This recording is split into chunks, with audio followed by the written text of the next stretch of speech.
Olá, eu sou Lucinda e este é o canal Buscando Luz. Éden significa delícia. O jardim do Éden era o jardim das delícias. Era um lugar especial onde a terra tocava o céu e o céu tocava a terra, onde Deus e o homem estavam juntos, próximos e não havia separação. Deus e o homem interagiam nesse lugar, nesse jardim, e também existiam outras criaturas espirituais lá. Gênesis 2:8. E plantou o Senhor Deus um jardim. Sempre que diz o Senhor Deus, sabemos que é Yahweh Elohim. E plantou o Senhor Deus um jardim no Éden da banda do Oriente e pôs ali o homem que tinha formado. E o Senhor Deus fez brotar da terra toda a árvore agradável à vista e boa para comida, e a árvore da vida no meio do jardim, e a árvore da ciência do bem e do mal. E saía um rio do Éden para regar o jardim, e dali se dividia e se tornava em 4 braços. O nome do primeiro é Pison. Este é o que rodeia toda a terra de Havilá, onde há ouro, e o ouro dessa terra é bom, e ali há o bedel e a pedra sardónica. E o nome do segundo rio é Gion. Este é o que rodeia toda a terra de Cush. O nome do terceiro rio é Edekel. Este é o que vai para a banda do Oriente da Assíria. E o quarto rio é o Eufrates. Tomou o Senhor Deus o homem e pôs no jardim do Éden para o lavrar e guardar. Este era um lugar maravilhoso, onde Deus colocou o homem. E aqui dá-nos umas pistas dos rios. Através dos rios podemos perceber a localização geográfica na Terra. Mas este é o lugar que vai para além da Terra. Vamos ver quais são os rios, só que temos que ter em mente que este lugar não era meramente um lugar terreno. Ali era como se fosse uma interligação entre o lugar celestial, a habitação de Deus, onde nós agora sabemos que Deus existe, e a terra. Era um lugar que era céu e terra simultaneamente. Os rios, Flávio Josefo diz que o Ganges é o Pison e o Nilo é o Gion. E depois sobra-nos o Edekel e o Eufrates, que é o Tigre e o Eufrates. Estão a ver qual é a região mesopotâmica, que é grande e extensa, aquela zona onde existiam os rios. Claro que a geografia atual pode ser muito diferente da geografia daquela época, quando Deus criou. Passou um dilúvio, passou coisas até que nós não sabemos. O Golfo Pérsico é água, mas pode-se ter fundado ali algo. Não sabemos. O que sabemos é que estes rios estão aqui descritos na Bíblia. Flávio Josefo ajuda-nos. Este Gion, ele diz que é o Nilo, e esta terra de Cush equivale a um reino que existia no sul do Egito, que depois foi assimilado pelo Egito, mas fica no sul do Egito e apanha ainda o rio Nilo. Então estão a ver o rio Nilo até ao Tigre e Eufrates. É distante, apanha toda a Península Arábica, toda essa região. Se pensarmos nessa região que grande parte dos acontecimentos bíblicos acontecem no Antigo Testamento, vemos Abraão a ir de Ur dos Caldeus, Babilónia foi edificada ali naquela região também, e Deus traz Abraão para Arã, depois para a terra de Canaã, e provavelmente toda essa região faria parte deste Éden. Para além destes versículos em Gênesis que nós já conhecemos, parece referência ao Éden em lugares que nós não esperávamos. Em Ezequiel 28 refere: estavas no Éden, jardim de Deus, de todas as pedras preciosas te cobrias, o sárdio, o topázio, o diamante, o berilo, o ónix, a jaspe, a safira, o carbúnculo, a esmeralda, de ouro que se te fizeram os engastes e os ornamentos. No dia em que fostes criados foram eles preparados. Tu eras querubim ungido para proteger. Te estabeleci no monte santo de Deus estavas. No meio das pedras afogueadas andavas. Perfeitos eras nos teus caminhos desde o dia em que fostes criado até que se achou iniquidade em ti. Já falamos nesta passagem quando fiz o vídeo sobre Elel, ou Lúcifer. E este Éden, aqui nesta passagem, mostra-nos que neste Éden estava este querubim ungido para proteger. Este querubim e refere aqui, associa todas estas pedras preciosas. E lembram-se, quando lemos agora a outra passagem dos rios do Éden, falava lá de ouro também, de terras onde havia pedras preciosas. Há aqui uma ligação. E fala de um monte de Deus. Será que este monte de Deus era o Sinai? Porque pensamos que é na Península Arábica. Será que é o mesmo monte de Deus, onde Deus depois se encontrou com Moisés e mais tarde com o povo? Aqui fala do monte de Deus. Fala do Éden e deste querubim especial que estava ali. Ele provavelmente tornou-se especial porque se corrompeu. Provavelmente ele seria um entre outros. Ele era perfeito, mas ele corrompeu-se e se achou iniquidade nele. Não que Deus o tenha criado com iniquidade, mas aqui está uma questão que as pessoas por vezes não compreendem e criam-se chavões no meio cristão que não são realidade. Dizem que só Deus pode criar e o diabo não pode criar, o homem não pode criar, mas não é verdade. Todas as criaturas de Deus podem criar. Procriar e criar. A arte é uma forma de criatividade, de criar. E quando nós temos filhos, estamos a criar. E estamos deliberadamente a criar, porque Deus criou essas capacidades em nós, é verdade. Mas deu-nos a capacidade de criar. E a Bíblia diz que o diabo é o pai da mentira. Então, como é que ele não pode criar? Ele pode criar. A Bíblia fala também da descendência da serpente. Significa que ele, de alguma forma, pôde procriar. Falamos também dos anjos que pecaram, se cruzaram com mulheres. Eles também podiam criar e procriar. Então, claro que Deus é o Criador de todas as coisas e tudo acontece debaixo das leis que Ele criou. E Ele terminará e determinou algumas coisas, determinou o fim dos tempos e Ele é Deus acima de todas as coisas. Mas Ele deu criatividade, capacidade de criar, de procriar e de liberdade às suas criaturas. Surge depois em Ezequiel umas passagens misteriosas que eu ainda não desvendei completamente, mas que penso que têm a ver com este querubim ungido que estava no Éden, antes da sua corrupção. Ezequiel 31, vou ler 3 versículos. Ezequiel 31:9. Formoso o fiz com a multidão dos seus ramos. Todas as árvores do Éden que estavam no jardim tiveram inveja dele. Vejam aqui como está a personificar as árvores do Éden, como se as árvores fossem entidades espirituais. E diz que todas tinham inveja, que havia ali uma árvore diferente. É formoso o fiz com a multidão dos seus ramos. Eu penso que estará a falar desse querubim ungido. 31:16. Ao som da sua queda fiz tremer as nações, quando o fiz passar para o além, com os que descem à cova, todas as árvores do Éden, a fina flor e o melhor do Líbano, todas as que foram regadas pelas águas se consolavam nas profundezas da terra. Fala como umas árvores que foram levadas para as profundezas da terra. Parecem seres espirituais.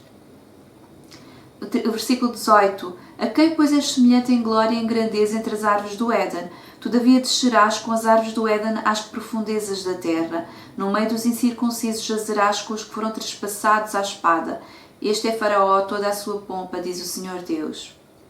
Aqui faz uma referência a estas árvores do Éden como personalizando-as, como identificando-as a seres espirituais, porque no Éden não havia ainda muito mais além de Adão, a sua esposa Eva, Deus e outras entidades espirituais. Mas como eu disse, eu não desvendei completamente estes versículos, mas parece referir-se a seres espirituais que foram colocados nas profundezas da terra e fala dessas árvores do Éden que foram levadas para as profundezas da terra. O que nós sabemos é que hoje realmente naquela região onde era o Éden nós não reconhecemos nada de especial. Aquilo que estava lá de especial foi retirado.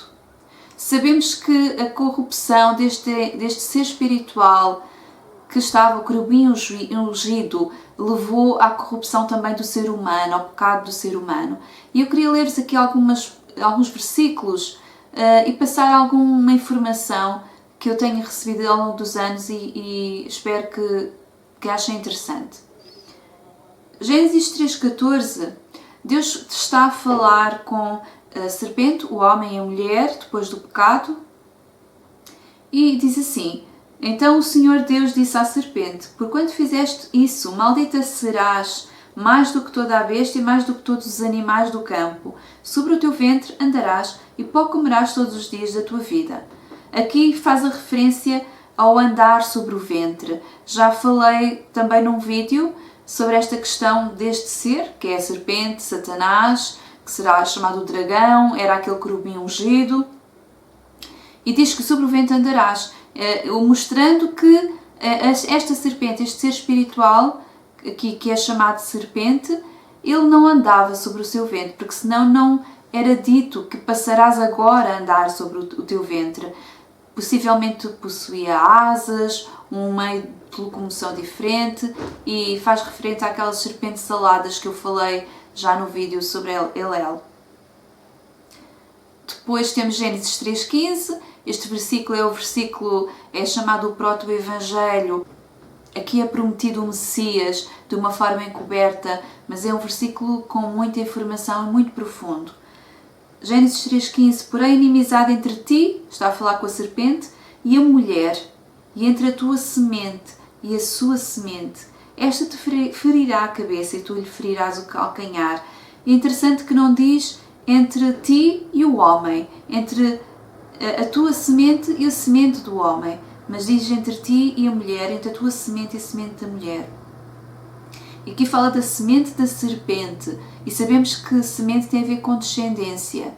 E aqui está provado como a serpente teve descendência. Eu falei nisso nos vídeos penso que o bocado dos anjos ou dos Nefilim, falei sobre isto, sobre esta questão da descendência da serpente, que aqui é claramente bíblica, só que nós parece que temos aversão a certos temas e que optamos só por tomar atenção à questão da vinda do Messias e não esta questão da descendência da serpente. É dito que a serpente terá descendência e não acredito que seja só uma coisa espiritual. Ela teve mesmo descendência e esta descendência tornaram-se demónios, que eu agora aqui não vou falar. Mas de qualquer forma, esta inimizade entre a semente da mulher é muito interessante e é a referência a Yeshua, que nasceria de mulher sem intervenção de semente masculina, como nós sabemos. Gênesis 3,16, e a mulher disse: multiplicarei grandemente a tua dor e a tua conceição, com dor terás filhos. Aqui é interessante que diz que multiplicarei grandemente a tua dor e a tua conceição. Quer dizer que ela tinha algum incómodo, porque está a falar de multiplicar algo que já existe. Ela tinha algum incómodo, só que foi grandemente multiplicado. A dor que as sentem hoje para conceber não se compara ao incómodo, ao suposto pequeno incómodo que Eva teria. Algum incómodo teria, mas não se compara ao que as mulheres têm hoje. Foi grandemente multiplicado. E também está aqui encoberto que ela já tinha tido filhos nesta altura. Lembrem-se que Deus disse a Adão e Eva: frutificai e multiplicai-vos, enchei a terra. Durante aqueles dias da criação, relatados nos primeiros capítulos de Gênesis, não são um dia de 24 horas. Eles não ficaram ali 2 ou 3 dias e pecaram logo a seguir. Eles tiveram ali um tempo incontável, um tempo de delícias na presença de Deus e geraram filhos. E esses filhos iam pela terra, foi isso que Deus mandou. Deus mandou que eles frutificassem e enchessem a terra, e assim eles começaram a fazer. Homens espalharam pela terra, descendentes de Adão e Eva. E claro, por isso é que sempre perguntam: com quem casou Caim? Claro que Caim casou com pessoas que já existiam espalhadas pela terra. Em Gênesis 4,16 diz que Caim se retirou da presença do Senhor e habitou na terra de Nod, ao oriente do Éden, onde estavam já pessoas que tinham nascido durante todo aquele tempo incontável. Ainda em Gênesis 3,16 depois diz: o teu desejo será para o teu marido e ele te dominará. Este domínio do homem sobre a mulher não foi assim no princípio. E Yeshua costumava dizer, mas não foi assim no princípio, usava esta expressão.